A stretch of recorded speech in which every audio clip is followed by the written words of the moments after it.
Hello बच्चों, आज के इस सेशन में हम लोग न्यूटन्स लॉ ऑफ मोशन में कुछ नया सीखने वाले हैं। और नया सीखने वाले हैं जिसका नाम हम देते हैं फ्रेम ऑफ रेफरेंस। क्या रोल है इसका न्यूटन्स लॉ ऑफ मोशन में, इसको समझेंगे हम लोग। और उसके बाद अगर हमारे पास लेक्चर में टाइम बचेगा, जो एक ड्यूरेशन हम लेकर चलते हैं, तो उसके बाद स्प्रिंग और स्प्रिंग फोर्सेस के विषय में भी हम लोग जानेंगे। आपने सुना देखा था ना कि फोर्स कांस्टेंट होता है, फोर्स वेरिएबल होता है। उन तमाम बातों पर चर्चा हम करेंगे। साथ में फ्रेम ऑफ रेफरेंस को समझ लेने के बाद फ्रेम ऑफ रेफरेंस का टाइप क्या होता है, किस तरह के frame of reference Newton's law में डायरेक्टली अप्लीकेबल है और किस तरह के फ्रेम ऑफ रेफरेंस को न्यूटन्स लॉ में डायरेक्टली हम अप्लाई नहीं कर सकते हैं। इन तमाम बातों पर हम लोग आज चर्चा करने वाले हैं। जब एक बार ये बात हमको पूरी तरह से समझ में आ जाएगी तो बहुत से ऐसे कॉन्सेप्ट हैं। फिर स्प्रिंग बैलेंस है, स्प्रिंग बैलेंस की भी बात हम लोग करेंगे कि स्प्रिंग बैलेंस क्या मापता है। मतलब कहने का कि अगर देखा जाए तो आपके नज़र से अभी बहुत सारी ऐसी गलतियां हैं जो आप कर रहे होंगे।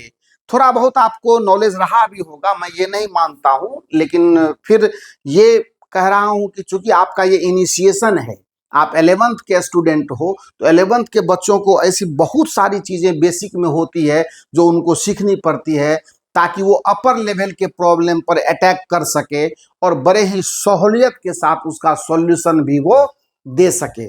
तो हम ये चाहेंगे कि आप वीडियो को लगातार देखिए, लगातार उस पर समय दीजिए और ये देखिए कि हम क्या बेहतर सीख रहे हैं। और अब से पहले अगर मैंने किसी दूसरे इधर उधर के प्लेटफॉर्म से या दूसरे किसी भी जगह पर हमने सीखा था तो उसमें और इसमें क्या अंतर आ रहा है और क्या कमियां थी जो छूट रही थी जो इस प्लेटफॉर्म से हमें मिल रहा है। तो आइए इस सेशन को स्टार्ट करते हैं और सबसे पहले समझते हैं कि फ्रेम ऑफ रेफरेंस क्या होता है। थोड़ा सोच करके देखिए कि फ्रेम ऑफ रेफरेंस पर आपका अब तक का लॉजिक क्या बोल रहा था। सबसे तो पहली बात है कि फ्रेम का मतलब ढांचा होता है और रेफरेंस का मतलब स्टैंडर्ड होता है जिसके मानक के रूप में हम लोग किसी मेजरमेंट के लिए यूज करते हैं। तो फ्रेम ऑफ रेफरेंस एक्चुअली तीन चीजों से मिलकर के बनता है। अगर मैं ये कोऑर्डिनेट सिस्टम आपको पता ही है, ये एक्स डायरेक्शन है, ये वाई है और ये जेड है, तो ये ओ एक्स ओ वाई और ओ जेड को हम लोग रेफरेंस डायरेक्शन के नाम से जानते हैं जब हम फ्रेम ऑफ रेफरेंस की स्टडी करने लगते हैं। हालांकि उससे पहले भी कोऑर्डिनेट एक्सिस एक तरह का रेफरेंस ही है, क्योंकि वो एक मेजरमेंट के लिए स्टैंडर्ड माना जाता है, किसी भी टाइप का मेजरमेंट क्यों ना हो। खैर, तो ओ एक्स ओ वाई और ओ जेड को हम लोग रेफरेंस डायरेक्शन के नाम से जानते हैं। यह जो ओरिजिन है जहां से हम मेजरमेंट का स्टार्ट देते हैं, उस ओरिजिन को हम लोग रेफरेंस पॉइंट के नाम से जानते हैं। और जो बॉडी, जो भी कोई मेजरर है जो इसको मापने के लिए अपना प्रयास जारी करता है, रेफरेंस पॉइंट पर खड़ा होकर के, इसे रेफरेंस बॉडी कहा जाता है। जब ये तीनों एक साथ मिला दिए जाएं, यानी रेफरेंस डायरेक्शन, रेफरेंस पॉइंट और रेफरेंस बॉडी, तो ये कंबाइंड रूप से एक फ्रेम बनाता है और उसी फ्रेम का नाम हम लोग फ्रेम ऑफ रेफरेंस देते हैं। तो जाहिर सी बात है कि हम लोग इसको मेजरमेंट के लिए यूज करने वाले हैं, लेकिन इस फ्रेम ऑफ रेफरेंस का न्यूटन्स लॉ में क्या यूज होने वाला है, वो आपने सुना होगा कि एक स्यूडो फोर्स का कॉन्सेप्ट आता है। स्यूडो मतलब होता है झूठा या काल्पनिक। मैं उसी की चर्चा करने वाला हूं। तो उसको चर्चा में लेने से पहले मैं आपको ये जरूर बताना चाहूंगा कि फ्रेम ऑफ रेफरेंस का इनर्शियल होना या नॉन इनर्शियल होना क्या कहलाता है, क्यों और कब इसे हम लोग इनर्शियल फ्रेम कहते हैं और कब इसे हम लोग नॉन इनर्शियल फ्रेम कहते हैं। तो फ्रेम ऑफ रेफरेंस का दो टाइप है। एक का नाम होता है इनर्शियल फ्रेम, इनर्शियल फ्रेम, और दूसरा जो नाम है वो है नॉन इनर्शियल फ्रेम। चलते हैं हम लोग, क्योंकि हमें तो काम करना है, अपने मतलब की बात करनी है, तो मतलब की बात करने में हम लोग फ्रेम ऑफ रेफरेंस के इसी दो टाइप पर आज बात करने वाले हैं। इनर्शियल फ्रेम की परिभाषा होती है कि वह फ्रेम आइदर एट रेस्ट और मूव्स विथ कांस्टेंट वेलोसिटी।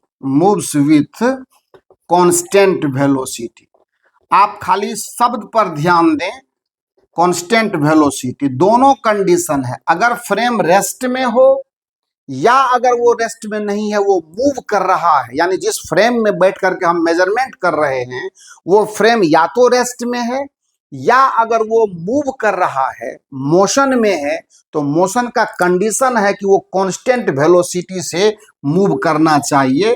तो अगर वो कांस्टेंट वेलोसिटी से मूव कर रहा है तो उस फ्रेम का नाम ही होता है इनर्शियल फ्रेम। और जब आपका फ्रेम इनर्शियल होता है, याद रखेंगे ये बात कि जब फ्रेम इनर्शियल होता है तो इनर्शियल फ्रेम में F बराबर ma एकदम बड़े शौक से हम लोग अप्लाई कर सकते हैं।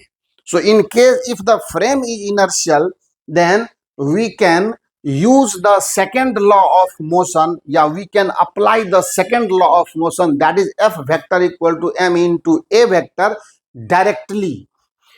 इनर्शियल फ्रेम में ही Newton second law directly applicable है। लेकिन अगर फ्रेम इनर्शियल नहीं रहा, यानी अगर फ्रेम आपका एक्सीलरेटेड फ्रेम है तो एक्सीलरेटेड फ्रेम को ही नॉन इनर, इसमें क्या है a बराबर 0, यानी नॉन एक्सीलरेटेड फ्रेम को इनर्शियल कहा जाता है एंड एक्सीलरेटेड फ्रेम को, यानी वो फ्रेम मोशन में है बट वो एक्सीलरेटेड मोशन में है, तो उसको कहा जाता है एक्सीलरेटेड फ्रेम, और एक्सीलरेटेड फ्रेम ही नॉन इनर्शियल कहलाता है। मैंने यहां पर कंप्लीट डेफिनेशन लिखा, यानी a not equal to 0 if the frame is non inertial. फिर से एक बार सुन लें, फ्रेम ऑफ रेफरेंस का दो टाइप होता है, एक होता है इनर्शियल और दूसरा होता है नॉन इनर्शियल। जब फ्रेम आपका इनर्शियल हो तो ये तब होता है जब या तो वो रेस्ट में रहे या अगर वो मोशन कर रहा है तो कांस्टेंट वेलोसिटी से मूव करना चाहिए, क्योंकि अगर वो कांस्टेंट वेलोसिटी से मूव करता है तो एक्सीलरेशन उसकी 0 होनी है, और अगर एक्सीलरेशन 0 है तो वो फ्रेम इनर्शियल है, और इनर्शियल फ्रेम में न्यूटन्स लॉ डायरेक्टली एप्लीकेबल होता है, उसमें कहीं से कोई दिक्कत वाली बात नहीं होती है। लेकिन अगर वही frame of reference accelerated motion में हो तो वो नॉन इनर्शियल कहलाता है।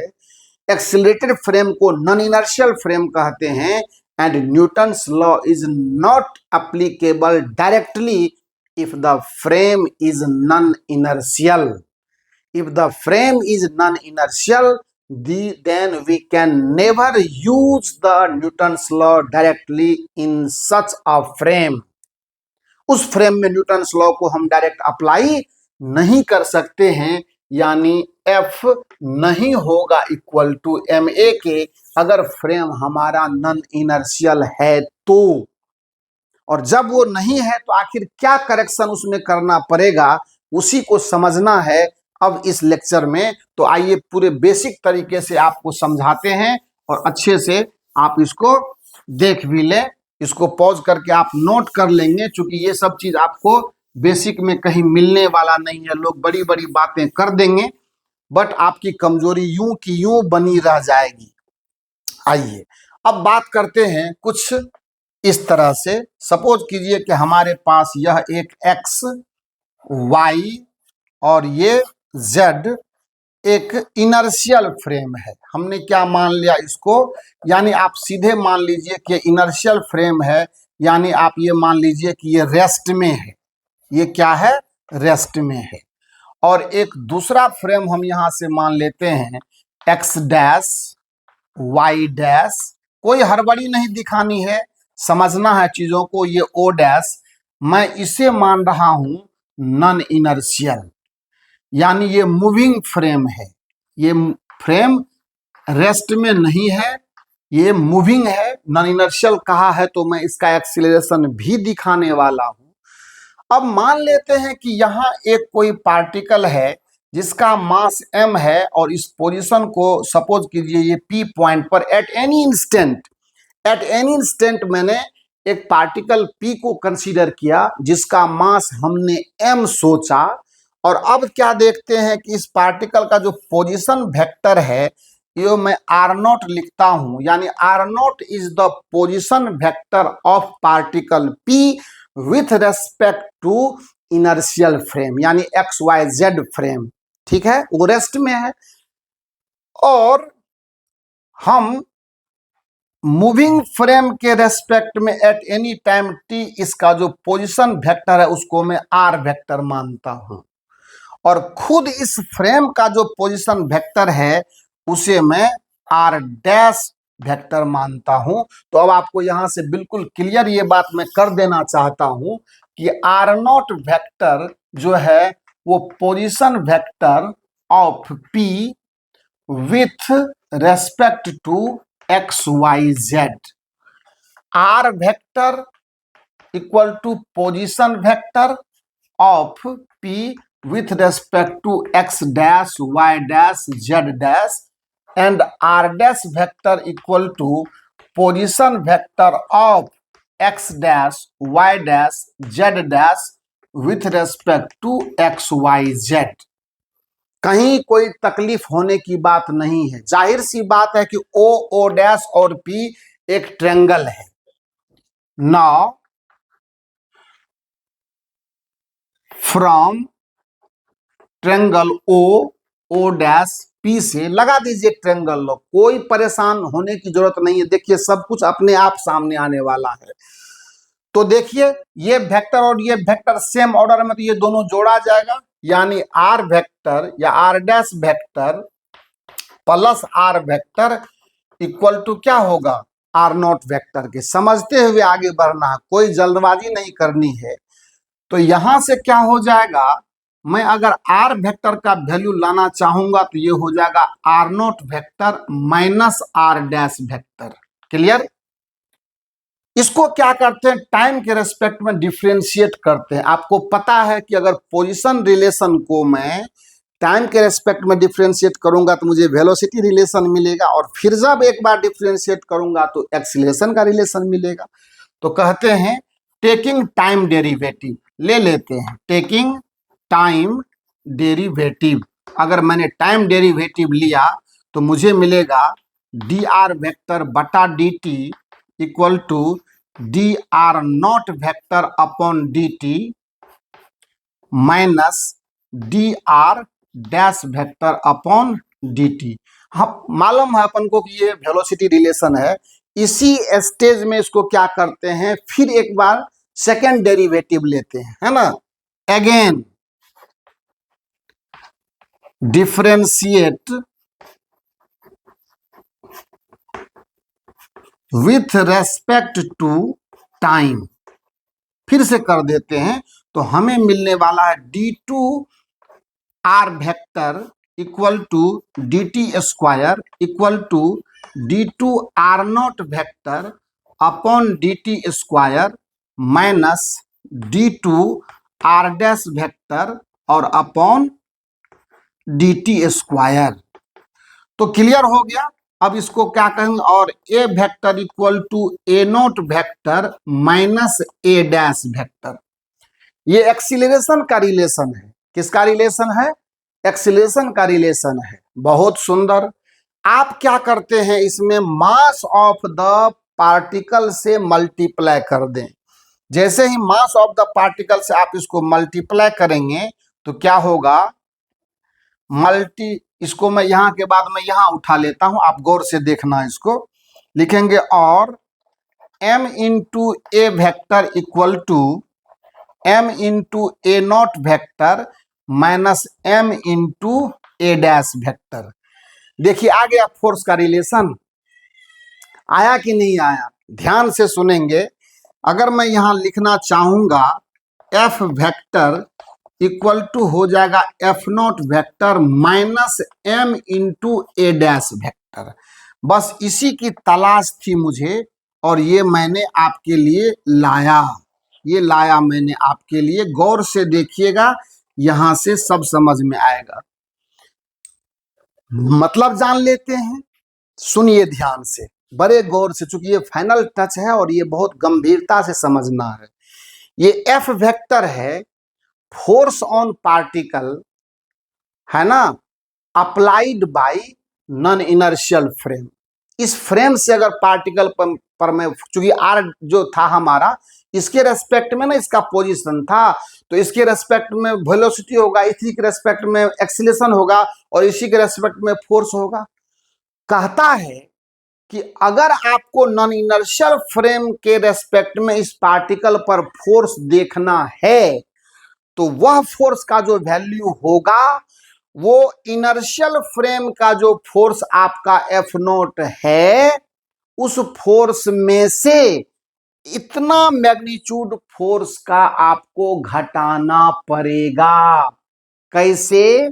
तो अगर मैं कहूं कि ये देखिए एम ए डैश है, ये ए डैश है, किसका एक्सीलरेशन? इस नॉन इनर्शियल फ्रेम का एक्सीलरेशन है, कि अगर इसका एक्सीलरेशन ए डैश इस डायरेक्शन में है, तो ठीक इसके अपोजिट डायरेक्शन में आकर के आपको उस पार्टिकल का मास और उस फ्रेम का एक्सीलरेशन मल्टीप्लाई करके उसमें से डिडक्ट करना पड़ेगा, और तब जाकर के नॉन इनर्शियल फ्रेम में आपका वो जो फोर्स का वैल्यू है वो एग्जैक्ट प्राप्त होएगा। अब आप खुद देख लीजिए, यहां से आपको सर्टिफिकेट मिलने वाला है। अगर मान लो कि मैं ए डैश की वैल्यू 0 कर दूं, यानी कहने का मतलब अगर मैं इस नॉन इनर्शियल फ्रेम जिसको मैं अभी कह रहा हूं, अगर मैं उसके एक्सीलरेशन को 0 कर दूं, क्या होगा? ये टर्म खत्म हो जाएगा।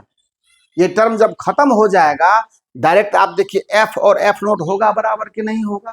यानी कहने का मतलब ये हुआ कि अगर ये फ्रेम नॉन इनर्शियल है, अगर इसमें एक्सीलरेशन है, तो दोनों फोर्स में डिफर आएगा इतना का।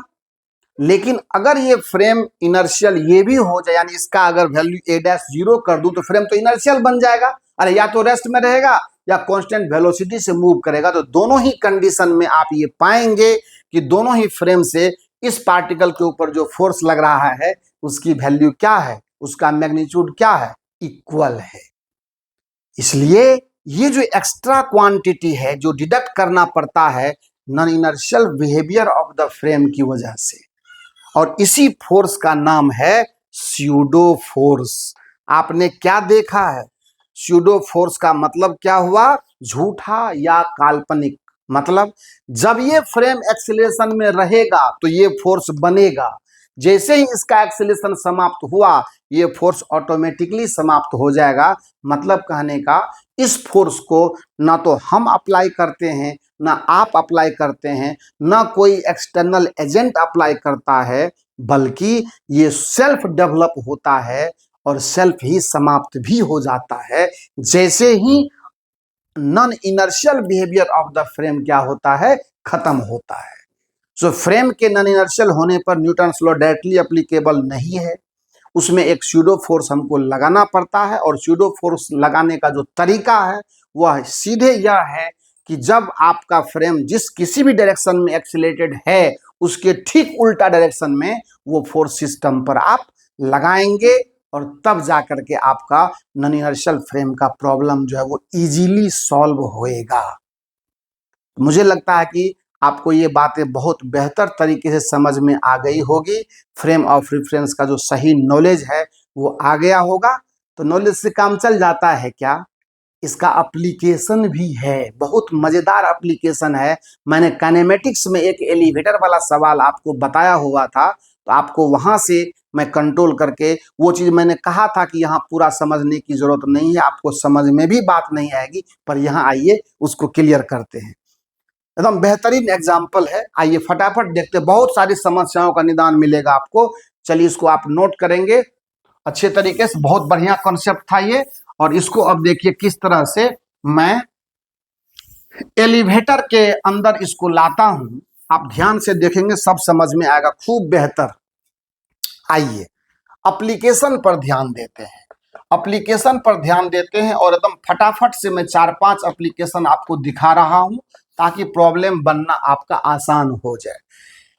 पहला देखा जाए, सपोज कीजिए ये एक एलिवेटर है जिसको लिफ्ट कहते हैं, और इस एलिवेटर में यहां जो है एक मास हमने m लगा दिया और यह मास जो है वहां पे सस्पेंड किया हुआ है। एक्चुअली अगर मैं ये कहूं कि ये एलिवेटर अगर मान लो ए एक्सीलरेशन से ऊपर जा रहा, पहली बात तो ये है कि ये कांस्टेंट है, ये क्या है, रेस्ट में है। शुरू में मैं बता रहा हूं कि ये रेस्ट में है। जब एलिवेटर रेस्ट में है तो इसका जो टेंशन इन द स्ट्रिंग होगा, या इसको वेइंग मशीन पर भी हम लोग नापते हैं। मान लो कि मास को मैं रख दूं, इसको ऐसे भी आप कर सकते हैं। मान लो मैं लटकाऊं नहीं और किसी वेइंग मशीन पर, मतलब वजन नापने वाले मशीन पर मैं इसको रख दूं तो कितना ये वजन मापेगा, ये सहज ही समझा जा सकता है। मान लो कि एलिवेटर अभी क्या है, रेस्ट में है। पहले इसको आप समझ ले। तो रेस्ट में है तो यहाँ पर क्या होगा, इसका नीचे mg काम करेगा और इस mg के वजह से ये नॉर्मल होगा। तो जो जितने वेट के साथ ये वेइंग मशीन को दबा रहा है उसी के हिसाब से इस पर जो है रीडिंग आता है इसका कि कितना इसका मास है। क्लियर हो गया। चलिए अब यहां पर भी वही बात होगी। यहां पर जो टेंशन होगा वो mg के बराबर होगा। T बराबर क्या होगा, mg के होगा। ये फ्रेम कैसा है, ये फ्रेम इनर्शियल है क्योंकि ये फ्रेम रेस्ट में है। तो इनर्शियल फ्रेम है तो जो सही बात है वही आपको दिखाया जा रहा है, इसमें कोई अलग से कोई बात नहीं है। एक्चुअल वेट या एक्चुअल टेंशन T बराबर mg ये आपको रीड करके देगा, इसमें कोई तकलीफ देने वाली बात नहीं है। अब आइए केस दूसरा लेते हैं। यहां पर n बराबर सीधा mg के, बात दोनों सेम है। अगर टेंशन है तो टेंशन है, अगर मशीन पर हम इसको रखे हुए हैं तो मशीन का जो रीडिंग आ रहा है वो नॉर्मल रिएक्शन के चलते, जो भी वेट के चलते आ रहा है वो आ रहा है। ये बहुत बड़ा इशू नहीं है। अब आइए केस 2 उठाते हैं। यही एलिवेटर वही सब कुछ, बस अब देखिए ये एलिवेटर जो है मैं केस एक तरफ से उठा रहा हूं। यहां पर देखा जाए मैं एक डील करता हूं, दूसरा ऑटोमेटिकली नॉर्मल पर इसका इफेक्ट पड़ता जाएगा। आपको मैं दिखा देता हूं। ये अगर मान लो m है तो नीचे तो यहां पर mg काम करेगा ही करेगा। गौर से सुनिएगा, गौर से देखिएगा, यहां पर टेंशन T लगेगा। है क्या बात कि अब ये एलिवेटर ए एक्सीलरेशन से जो g से कम है ये डाउनवर्ड मोशन कर रहा है। क्या कर रहा है, डाउनवर्ड मोशन कर रहा है। जब ये डाउनवर्ड मोशन कर रहा है तो मैंने क्या सिखाया था, ये फ्रेम हो गया अब नॉन इनर्शियल। ये फ्रेम क्या हो गया, नॉन इनर्शियल। जैसे ही ये फ्रेम नॉन इनर्शियल हुआ इसका मतलब है कि स्यूडो फोर्स पैदा लेगा, इसमें एकदम लेगा ही लेगा। और जब स्यूडो फोर्स पैदा लेगा तो स्यूडो फोर्स का डायरेक्शन मैंने क्या सिखाया था आपको कि जिधर के तरफ आपके फ्रेम का एक्सीलरेशन है, जिस डायरेक्शन में फ्रेम का एक्सीलरेशन है उसके सीधे उल्टा डायरेक्शन में आपको स्यूडो फोर्स लगाना है। स्यूडो फोर्स लगाएंगे कैसे भाई साहब, तो स्यूडो फोर्स ऐसे लगाएंगे, एक्सीलरेशन लेंगे इसका और मास लेंगे उस बॉडी का जिस पर स्यूडो फोर्स लगना है, यानी ma के बराबर। ये है आपका स्यूडो फोर्स। ध्यान से सुनिए, यही सब जगह समय है जब आप नई चीजों को सीखते हैं। यही है स्यूडो फोर्स। अब ये काम क्या करेगा, इक्वेशन कैसे लिखेंगे आइए दिखाते हैं। T plus ma equal to होगा mg, साफ सीधी बात है, होगा। अब यहां से देखिए टेंशन का जो वैल्यू होगा वो mg माइनस ma के बराबर हो जाएगा। घट गया ना कि नहीं घटा, टेंशन की वैल्यू कम हो गई ना, एकदम बिल्कुल कम होएगी ही होएगी। आप ये महसूस करो, सिर्फ पढ़ने से नहीं होता, उसको रियलाइज करने से भी होता है। आप कभी किसी बड़े बिल्डिंग में, मान लो किसी हॉस्पिटल में, नर्सिंग होम में, कहीं पर भी, या किसी 5-10 फ्लोर 12 फ्लोर वाली बिल्डिंग में आप लिफ्ट से मूव कर रहे हो, अक्सर आप ये महसूस करोगे कि जब लिफ्ट नीचे आ रहा होता है, और ये क्वेश्चन जनरली अगर मान लो कि वेइंग मशीन पर भी आप खड़े हैं तो अगर एक्चुअल वेट आपका 60 केजी रहा होगा और जब वो लिफ्ट नीचे आ रहा होगा समथिंग एक्सीलरेशन से, तो आप ये पाएंगे कि आपको कुछ हल्कापन महसूस हो रहा है। इसका मतलब आपका वेट जो है वो इस स्यूडो फोर्स की वजह से कम हो गया। जो एक्चुअल वेट है उससे जो अभी एपरेंट वेट जिसको कहा जाता है, जो आभासी भार है आपका, वो एक्चुअल वेट से कम हो गया। यानी अगर ये पहले 60 केजी वेट मापता था आपका, ये वेइंग मशीन 60 केजी वेट मापता था, अब कितना मापेगा? मैं भी कुछ भी 40 केजी वेट सपोज करो मापा। इसका मतलब क्या हुआ कि अभी अभी तो ये यहां पर आते हैं, तो ये कितना मापेगा? उससे कम मापेगा। अगर ये वेइंग मशीन का मामला होगा तो क्या होगा? जितना आपका एक्चुअल वेट था या एक्चुअल टेंशन जितना था यहां पर देखिए, उससे कम यहां पर टेंशन mg माइनस ma के बराबर आ रहा है। पर यह ध्यान देना है कि जब एक्सीलरेशन आपके फ्रेम का डाउनवर्ड है तो स्यूडो फोर्स अपवार्ड लग रहा है। मैंने क्लियर कट यहां पर दिखाया भी है और लिख भी दिया है। चलिए, अच्छी बात है। केस को चेंज करते हैं और केस ले लेते हैं अब तीसरा। और दूसरा केस था, अब केस उठाते हैं तीसरा। केस जब तीसरा उठाते हैं तब देखिए क्या होता है। थर्ड केस में क्या है कि मैं वही एलिवेटर ले रहा हूं, कोई नई बात नहीं है, और वही बॉडी मैंने लटका दिया है, और अब ये लिफ्ट जो है वो ए एक्सीलरेशन से ऊपर जा रहा है। अभी भी लेस देन जी ही मान करके चलते हैं इसको, एम मास का। अब ये एलिवेटर नीचे नहीं जाकर के किधर जा रहा है? ऊपर जा रहा है। क्या होगा तब? क्या होगा? यहाँ तो बेटा mg रहेगा ही रहेगा, और ये टेंशन T मान लो यहाँ है, तो इसका अब देखो स्यूडो फोर्स इस पर डाउनवर्ड काम करने लगेगा ma। ये है आपका स्यूडो फोर्स। मैं हर जगह पर लिख करके दे रहा हूं ताकि आपको परेशानी नहीं हो। अब आप देख लीजिए इक्वेशन लिख करके, और अगर मान लेते हैं कि आपका ये टेंशन, ये वेइंग मशीन के ऊपर अगर आपका बॉडी रखा हुआ है, तो वेइंग मशीन के ऊपर अगर आपका ये बॉडी रखा हुआ है तो क्या होगा? नीचे यहां पर T इक्वल टू देखिए mg प्लस ma के बराबर। बस जैसे ही लिफ्ट में आप ऊपर जाएंगे आपको आपका वजन ज्यादा महसूस होगा। क्यों? अगर मान लेते हैं कि आपका उस समय में था, अगर ये लिफ्ट ऊपर जा रहा है तो वेइंग मशीन के हिसाब से पहले तो आपको mg था, और उसमें क्या होगा? अब एक स्यूडो फोर्स ma और ऐड हो गया, तो वेइंग मशीन पर क्या हो गया? वेट बढ़ गया ना। तो अगर आप 60 केजी वेट के, तो हो सकता है वो 80 नाप दे, 100 नाप दे, आप खुश हो जाएंगे कि हम तो बहुत वजनदार हो गए। हुआ कि नहीं हुआ? चलिए, बहुत अच्छी बात है। तो जब आपका अपवार्ड एक्सीलरेशन है फ्रेम का, तो स्यूडो फोर्स डाउनवर्ड काम करेगा। यहां पर मैंने क्लियर कट दिखा दिया है, लिख भी दिया है। And the net tension in the string will be now mg plus ma। बढ़िया है। अगर मान लो कि ऊपर या नीचे आपका एलिवेटर भी बराबर कांस्टेंट से चलेगा तो क्या होगा? एक्सीलरेशन तो है नहीं उसमें, तो जब भी कांस्टेंट है तो a जीरो है, फ्रेम इनर्शियल ही रहा तो T बराबर mg, या जो आपका ट्रू वेट है वही आपका मशीन तब भी नापेगा।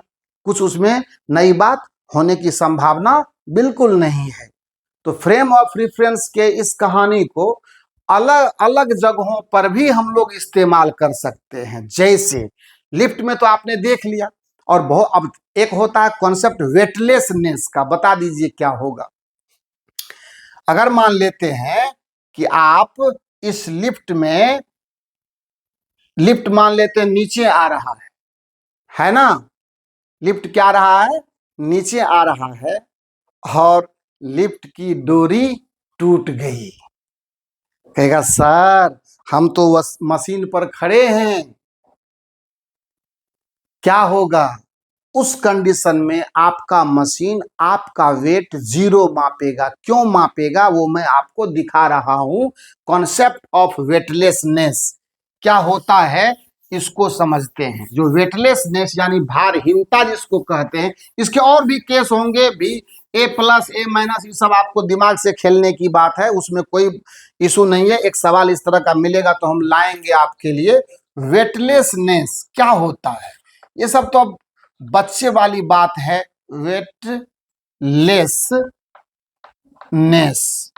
वेटलेसनेस को हम लोग भारहीनता, यानी आपको कोई भी वेट मशीन में रीड नहीं होगा, इसका कारण क्या है। जीरो वेट बताएगा, आपको लगेगा कि ये कुछ हमारे अंदर कोई वजन ही नहीं, ये वेइंग मशीन है और इस पर जो है आप खड़े हैं, आपको लग रहा है कि हमारे अंदर कोई वेट नहीं है। क्यों नहीं है भाई? इसलिए नहीं है कि अगर मैं मानता हूं कि आपका वेट mg है तो ये मशीन आपको नॉर्मल रिएक्शन दे रहा है, लेकिन जब आपका ये फ्री फॉलिंग लिफ्ट की डोरी टूट गई तो जितने एक्सीलरेशन से आप नीचे आ रहे हैं उतने एक्सीलरेशन से तो ये भी नीचे आ रहा है ना। तो वेइंग मशीन और आप दोनों सेम एक्सीलरेशन से जब नीचे आने लगेंगे तो आपके चलते इस मशीन पर कोई दबाव ही महसूस नहीं होगा, और जब दबाव ही महसूस नहीं होगा, कोई फोर्स ही इसके ऊपर नहीं लग पाएगा, तो ये आपका वेट जीरो मापेगा। सिंपल सी बात, क्योंकि उसको जब कुछ पता पड़ेगा तब ना कि आपका कुछ वजन भी है। दोनों तो सेम एक्सीलरेशन से आ रहे हैं, mg से आप भी नीचे गिर रहे हैं और वो भी उसका जो भी रहा होगा वो उतना से वो नीचे गिर रहा है, सेम एक्सीलरेशन से नीचे गिर रहा है, तो कोई फोर्स की संभावना नहीं बनती है। तो इसका मतलब है कि आपके चलते उस पर कोई भी रिएक्शन महसूस नहीं होगा, और जब रिएक्शन महसूस नहीं होगा तो नॉर्मल की वैल्यू क्या हो जाएगी? जीरो हो जाएगी। और जब नॉर्मल की वैल्यू जीरो हो जाएगी तो ऑब्वियसली वो आपका वेट जीरो मापेगा, and the condition will be just like weightlessness. ऐसे में ही आपको लगता है कि मेरे अंदर लिफ्ट की डोरी टूट जाए, आप गिरिए, आपको बिल्कुल अपने आप अपना वेट जीरो नजर आएगा, महसूस होगा नहीं हम तो बिल्कुल कुछ है ही नहीं। तो ये छोटी मोटी बात थी, इस पर उतना ज्यादा स्ट्रेस देने की कोई आवश्यकता हम लोगों को नहीं। तो लॉजिकली आज की डेट में हर बच्चा इसको जानता है, पर मेरा फर्ज था, क्योंकि मैं जानता हूं कि मैं जीरो से हीरो का कॉन्सेप्ट लेकर के चलता हूं, तो ये मैं मान के चलता हूं कि मेरा बच्चा जो है वो कुछ भी नहीं जानता है और उसको मुझे हर चीज सिखाना है। ये तमाम बातें स्प्रिंग फोर्स के विषय में हम चर्चा करेंगे नेक्स्ट आपके लिए, और अभी ये कोशिश करते हैं कि आपको और बेहतर क्या आपके लिए मैं कर सकूं। जैसे और देख लीजिए, मान लेते हैं कि यहाँ पर एक इंक्लाइंड प्लेन पर एक ब्लॉक रखा हुआ है, देखिए कितना अच्छा चीज है। प्रॉब्लम इस तरह का हम लाएंगे आपके लिए, और ये ब्लॉक जो है वो कैपिटल M मास का, इस ब्लॉक का मास M है, और ये स्मूथ हॉरिजॉन्टल सरफेस पर रखा हुआ है, कहीं से कोई फ्रिक्शन नहीं है। हमको ये कह रहा है कि मैं इस ब्लॉक को कितने एक्सीलरेशन के साथ मूव कराऊं कि यह ब्लॉक जो इस स्मूथ इंक्लाइंड प्लेन पर है वो रेस्ट में रहे। इसका मतलब क्या हुआ? अगर मैं इसको एक्सीलरेशन नहीं दूं और ये सरफेस स्मूथ है, तो आपको लगता है कि ये कभी भी रेस्ट में रह पाएगा? क्यों नहीं रहेगा? तो नहीं रहने का मूल वजह है कि ये mg नीचे काम कर रहा है, ये एंगल थीटा है, इधर की तरफ mg cos थीटा लगेगा और इधर की तरफ mg sin थीटा लगेगा, और ये नॉर्मल रिएक्शन है। तो ये तो मान लो इसको सरफेस पर मेंटेन रखने के लिए काम करेगा, और ये mg sin थीटा इसको डाउन द प्लेन लाने की कोशिश में बिल्कुल लगा हुआ है, और कोई अपोजिशन है नहीं, तो ये क्यों नीचे नहीं आएगा? लेकिन आपका सवाल ये पूछ रहा होगा कि जब ये फ्रेम आपका जो ट्रायंगुलर ब्लॉक है उस पर, इसके इंक्लाइन प्लेन पर अगर मैं m मास के ब्लॉक को रखता हूं, तो कह रहा है कि इसको मैं कितना एक्सीलरेशन दूं कि ये रेस्ट में रहे। इसका मतलब क्या हुआ कि ये फ्रेम बन गया नॉन इनर्शियल, यानी ये सवाल हमारे लिए नॉन इनर्शियल बिहेवियर का हो गया। तो स्यूडो फोर्स डायरेक्ट यहां से इस डायरेक्शन में ma काम करेगा, और जब ma काम करेगा तो इस ma के ही पास ये जवाबदेही होगी कि मैं इस ब्लॉक को यहां पर रेस्ट में बनाए रखूं। क्या होगा? नहीं होगा, पर एक एडिशनल फोर्स तो क्रिएट हुआ ना यहाँ पर। और इस तरह का सवाल है, हम लाएंगे जरूर आपके लिए, और तब आपको बताएंगे किस तरह से स्यूडो फोर्स का एप्लीकेशन करके हम लोग ऐसे सवाल को बनाते हैं। और लिफ्ट का तो जो कॉन्सेप्ट था वो मैंने आपको कर ही दिया।